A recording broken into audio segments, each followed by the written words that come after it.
राजस्थान के एक छोटे से गांव में गर्मियों की दोपहर थी। सूरज आसमान से आग बरसा रहा था और जमीन से धूल उड़ रही थी। गांव के बीचों बीच एक पुराना सूखा कुआं था जिसे लोग अब इस्तेमाल नहीं करते थे। कहा जाता था कि उसमें किसी जमाने में एक औरत ने छलांग लगाई थी, लेकिन फिर उस किस्से को बुजुर्गों की बात कहकर भुला दिया गया। लेकिन वो दिन सब बदल गया। गांव के ही एक स्कूल में 7वीं कक्षा की एक बच्ची गुड़िया लापता हो गई। सुबह घर से स्कूल के लिए निकली थी, लेकिन शाम तक नहीं लौटी। पूरे गांव में कोहराम मच गया। हर घर के दरवाजे खटखटाए गए, खेत खलिहानों की तलाशी ली गई, लेकिन गुड़िया कहीं नहीं मिली। तीसरे दिन गांव के 2 लड़कों ने कुएं के पास अजीब सी गंध महसूस की। जैसे ही लोगों ने कुएं में झांका, एक सन्नाटा छा गया। नीचे आधे पानी में डूबी गुड़िया की लाश तैर रही थी। उसका चेहरा ऊपर की तरफ था और आंखें खुली थीं। लेकिन डरावनी बात यह नहीं थी। पुलिस जांच में सामने आया, गुड़िया ने खुद कूदकर जान नहीं दी थी।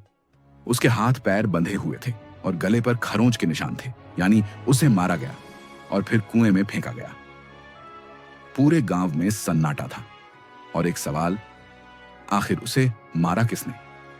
एक हफ्ते बाद गांव की ही एक महिला, जिसके पति पर कुछ साल पहले चोरी का शक गया था, चुपके से थाने पहुंची।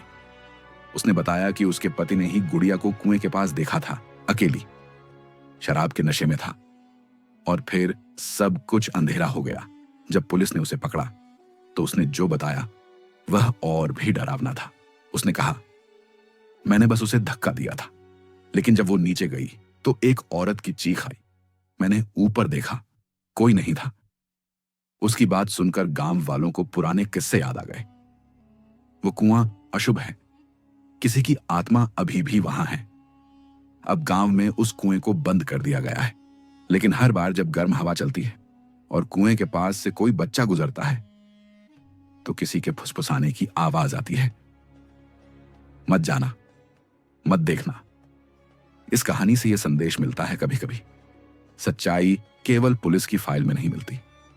कुछ जवाब उस सन्नाटे में छिपे होते हैं जहां कोई सुन नहीं सकता।